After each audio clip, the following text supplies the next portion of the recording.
Kembali lagi di Cerita Cinta Channel. Jangan lupa like, comment, and subscribe ya. Terima kasih.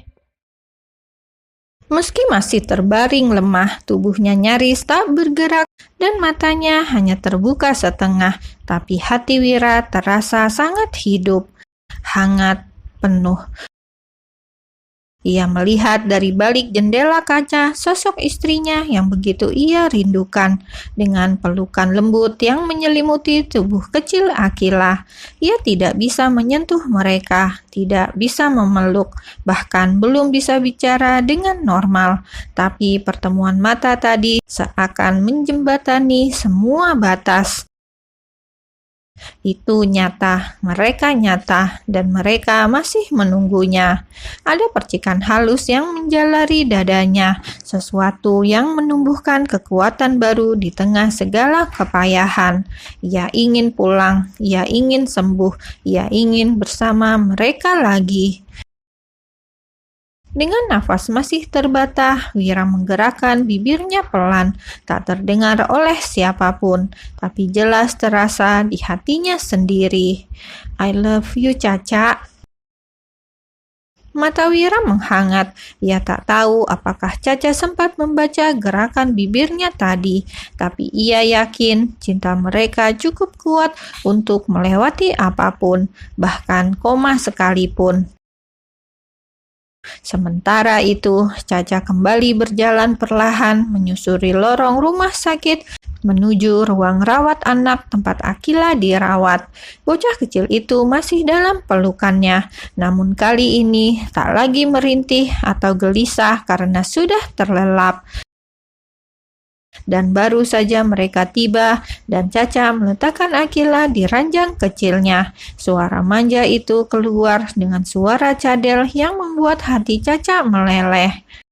Mama, aus susu. Caca terkesiap sejenak, lalu tersenyum lebar tanpa sadar. Matanya langsung berkaca-kaca.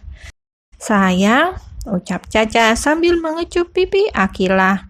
Kamu lapar ya? Mau susu ya? Mama buatkan dulu ya. Akila mengangguk kecil, matanya setengah terbuka, tapi ada binar kecil yang mulai menyala lagi. Caca lekas membuatkan susu dan menekan bel panggilan, dan tak lama kemudian seorang petugas gizi masuk membawa nampan kecil berisi bubur hangat, kue, dan buah potong.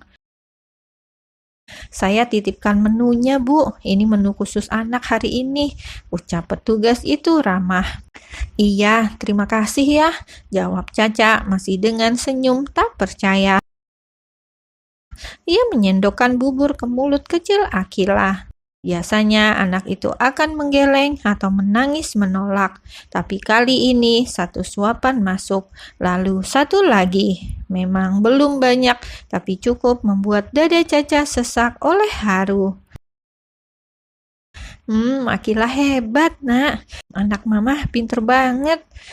Sejenak Caca menatap langit-langit ruangan, lalu menunduk memeluk putrinya. Tadi habis lihat papa ya, jadinya lapar. Terima kasih sudah bikin papa sadar, Nak. Sekarang anak mama juga semangat lagi untuk cepat sembuh. Akila hanya mengangguk kecil, mulutnya mengunyah perlahan sambil matanya mulai tertutup lelah. Tapi kali ini bukan lelah karena sakit, melainkan lelah yang tenang. Di tempat berbeda, di sudut ruang khusus keluarga dokter, pemilik rumah sakit, Papa Brawijaya duduk di tepi ranjang dengan wajah yang masih belum sepenuhnya percaya. Ia menatap lekat saat melihat istrinya sudah membuka matanya. Mah, ucap Papa Brawijaya pelan. Gimana keadaan Wira? Tanya Mama Maryam dengan tatapan sendunya. Papa Brawijaya berdiri, lalu menatap istrinya dalam-dalam. Alhamdulillah, anak kita sudah siuman.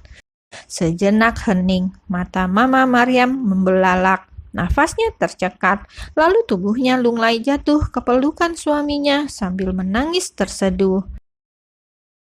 Alhamdulillah ya Allah, alhamdulillah, anak kita siuman. Ia bersujud syukur di lantai. Air mata mengalir deras di pipinya. Bibirnya berulang kali mengucap puji syukur yang tak terhitung. Ya Allah, Engkau dengar doa kami, Engkau dengar rintihan kami. Papa Brawijaya berjongkok, memeluk bahu istrinya. Ia sendiri tak bisa menahan tangis. Sosok tegas yang biasanya mengatur seluruh rumah sakit, kini tak ubahnya seorang ayah yang baru saja mendapatkan kembali anaknya dari ambang kematian. "Mama mau lihat dia?" tanya Papa Brawijaya sambil membelai perut istrinya. Mama Maria mengangguk, matanya sembab tapi penuh semangat. "Mama mau, tapi nanti ya, Mama takut terlalu emosional, takut dia jadi sedih juga. Mama mau tunggu dia lebih kuat." Papa Brawijaya mengangguk pelan, menyeka pipi istrinya. Wira sebut nama Caca, dia tahu kita semua ada untuk dia. Pelan-pelan kita temani dia bangkit lagi ya. Mama Maria mengangguk paham, lalu memeluk suaminya kembali. Kembali ke ruang ICU, Wira masih memandangi langit-langit. Kelopak matanya berat, tapi pikirannya bekerja keras. Ia mengingat suara-suara tadi, Caca, Papa, tangisan Akila, lalu sorot mata mereka. Ia mencoba menggerakkan jarinya lagi, pelan, tidak seperti tadi, kini lebih mantap. Perawat yang berjaga mencatat perubahan itu dengan senyum bahagia. "Semangat, Dokter Wira, pelan-pelan ya, tapi ini luar biasa." Wira merasa tubuhnya mulai merespon perintah otaknya, meski lambat dan masih melelahkan, tapi itu cukup untuk membuat hatinya berdebar. Ia benar-benar kembali, perlahan namun pasti. Perawat lain mengganti infusnya sambil tersenyum ramah. "Nanti kalau sudah lebih stabil, kita jadwalkan fisioterapi ringan ya, biar otot-ototnya nggak terlalu kaku." Wira mengedip pelan sebagai jawaban. Di luar kaca, suasana masih sepi, tapi ia tahu kapanpun Caca dan Akila bisa kembali datang. Ia akan berusaha lebih keras untuk bisa berbicara tanpa bantuan alat, untuk bisa duduk, untuk bisa memeluk mereka. Di ruang rawat anak, Caca menidurkan Akila dengan selimut bergambar kelinci. Udara dari AC tak lagi membuat tubuh anak itu menggigil seperti kemarin. Wajahnya tenang, nafasnya teratur. Caca duduk di kursi di samping ranjang, matanya belum juga bisa berhenti berkaca-kaca. "Hari ini kayak mimpi," gumamnya. "Papa kamu sadar, Nak, dan kamu juga mau makan lagi. Ini semua terlalu indah untuk dipercaya." Ponselnya berbunyi pelan, pesan dari Papa Brawijaya.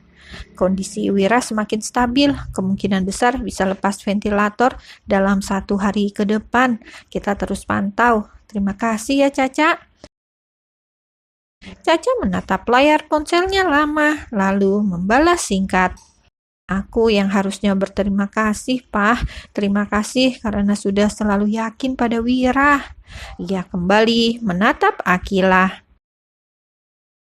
"Nak, kamu bikin Papa bangun, dan sekarang giliran Mama. Mama akan temani kalian sampai kapanpun. Semoga ini keputusan tepat." Pagi perlahan menjelma terang, sinar matahari mulai menyusup lewat jendela rumah sakit, menyapa lantai dingin dan tirai putih yang bergoyang perlahan. Burung gereja berkicau di luar, menyambut hari baru yang terasa begitu berbeda. Di ruang ICU, Wira menatap langit-langit dengan nafas yang kini lebih tenang. Di balik matanya yang masih sedikit buram, ada cahaya kecil yang kembali menyala. Ia teringat sesuatu. Dengan sisa tenaga, ia gerakkan bibirnya sekali lagi, meski tak ada suara. "I will come home soon."